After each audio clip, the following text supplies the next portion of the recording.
আসসালামু আলাইকুম। সবাই কেমন আছেন? আশা করি আপনারা সবাই ভালো আছেন। আলহামদুলিল্লাহ আমি আল্লাহর অশেষ রহমতে ভালো আছি। তো আজকের ভিডিওটা সবাই দেখতে থাকেন। জীবন চলার পথে যাই আসুক, যেমনই আসুক, যত রকমের ধরনের তুফান আসুক না কেন, এই জবান, এই মন যেন কখনো আল্লাহর উপর নারাজি প্রকাশ না করে। সুবহানাল্লাহ। এই জবান, এই মন যেন সর্বদা রবের শুকরিয়া দিয়ে এতটুক মনকে বুঝায় যে হে মন, হে আমার জীবন, আজকে তুই অল্পতে এত নারাজ হয়ে যাচ্ছিস, তোর আল্লাহ তো তোর যোগ্যতার চাইতো এতদিন তোকে বেশি দান করেছে। সুবহানাল্লাহ।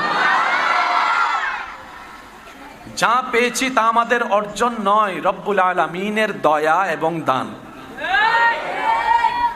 জীবনে যাই আসুক, যেমন আসুক, আমরা সর্বদা আল্লাহর দরবারে শুকরিয়া আদায় করব, কোনো প্রকার আপত্তি, নিরাশা, মন খারাপ করা ছাড়া। বলি সবাই ইনশাআল্লাহ। আর একটু জোরে বলেন। এটার ভিতরে সবর লুকায়িত,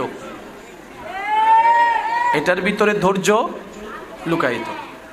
আপনার একটা কথা বলেন, পরিশ্রম না করলে কি সফল হওয়া যায়?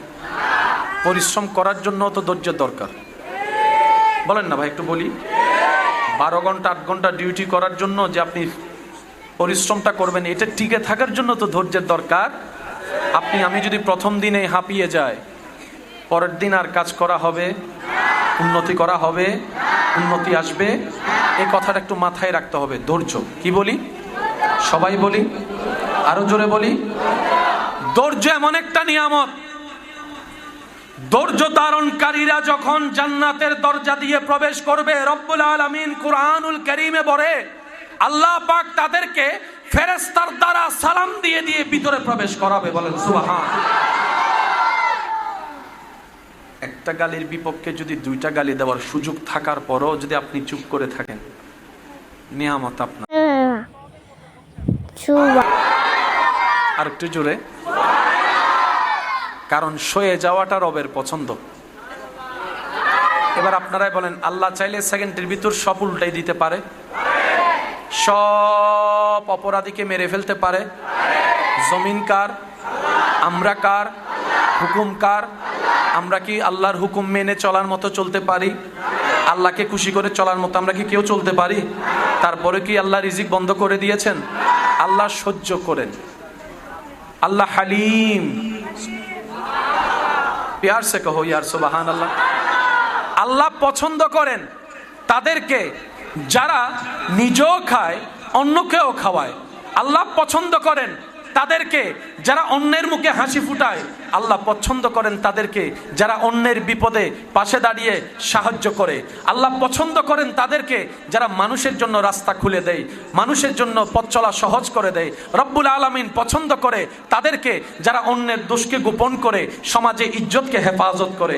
রব্বুল আলামিন পছন্দ করে তাদেরকে যারা অন্যের জীবনে শান্তির ব্যবস্থা করে দেয়। বলেন না সুবহানাল্লাহ। অর্থনৈতিক কষ্ট, অপবাদের কষ্ট, অপমানের কষ্ট, জুলুমের কষ্ট, খারাপ ব্যবহারের কষ্ট, বিভিন্ন ধরনের যন্ত্রণাদায়ক কষ্টের মধ্যে যারা আল্লাহর প্রতি নারাজি না দেখিয়ে ধৈর্য ধরে আল্লাহর হুকুমের অপেক্ষা করে, আল্লাহ তাআলা একদিকে তাদের গুনাহ মাফ করে দেন, অন্যদিকে আল্লাহ তাআলা তাদের জন্য জান্নাতে ঘর বানায় দেন। বলেন সুবহানাল্লাহ। দুনিয়ার কষ্ট থেকে পালিয়ে থাকা যায় না। আপনি যেখানেই যাবেন কষ্ট আপনার পিছন পর্যন্ত ওখানেই পৌঁছায় যাবে। কারণ এটা দুনিয়া, এটা জান্নাত নয় যেখানে আমরা সুখের আশা করি।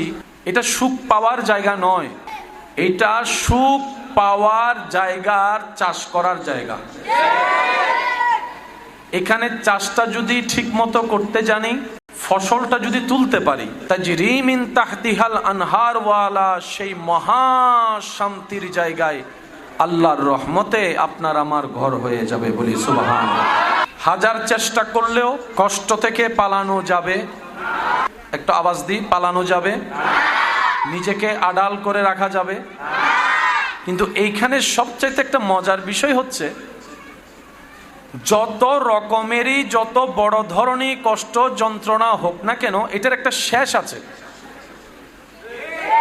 এটার একটা শেষ আছে। আপনি যেই কোনো কষ্ট ধরেন না কেন, এটার একটা শেষ আছে, এটার একটা ফিনিশিং আছে।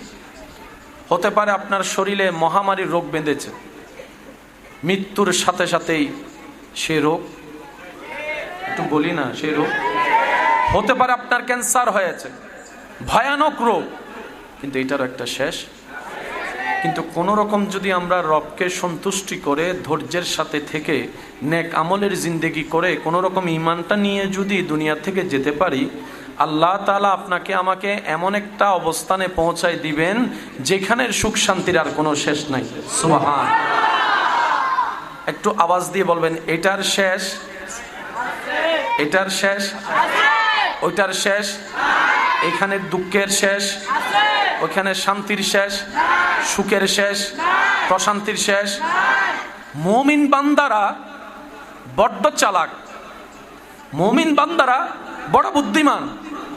তারা সাময়িক সময়ের বিজনেসের লাভটা আশা না করে চিরন্তন চিরস্থায়ী জগতের সেই লাভটাকে সামনে রেখে দুনিয়ার জীবন যাপন করে হাজার কষ্টকে আপন করে নেই, দুঃখকে আলিঙ্গন করে মুখে মুস্কি হাসি রেখে আলহামদুলিল্লাহ বলে রবের দরবারে শুকরিয়া করে বারবার রবের দরবারে শুকরিয়ার সিজদা দিতে থাকে। জগৎ জিজ্ঞেস করে আপনারা ভেঙ্গে পড়েন না কিভাবে, হাজার কষ্টের মধ্যে নিজেকে অটল রাখেন কিভাবে।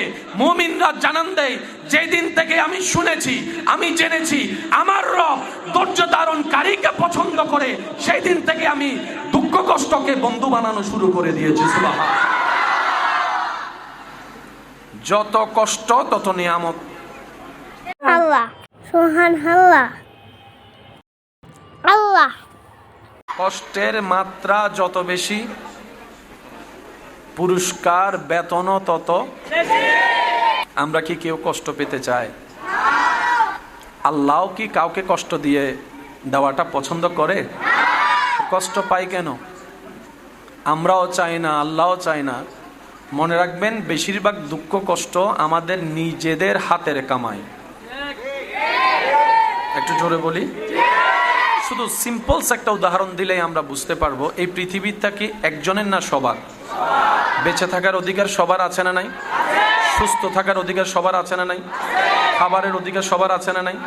কিন্তু আপনি আমি যখন সেই খাবারটা বাজার থেকে কিনতে যাই, আমার আরেকজন ভাই সেই ফলের মধ্যে ফরমালিন মিশিয়ে দিয়েছে, মিশিয়েছেন উনি, ক্ষতি আমাদের। আবার আমার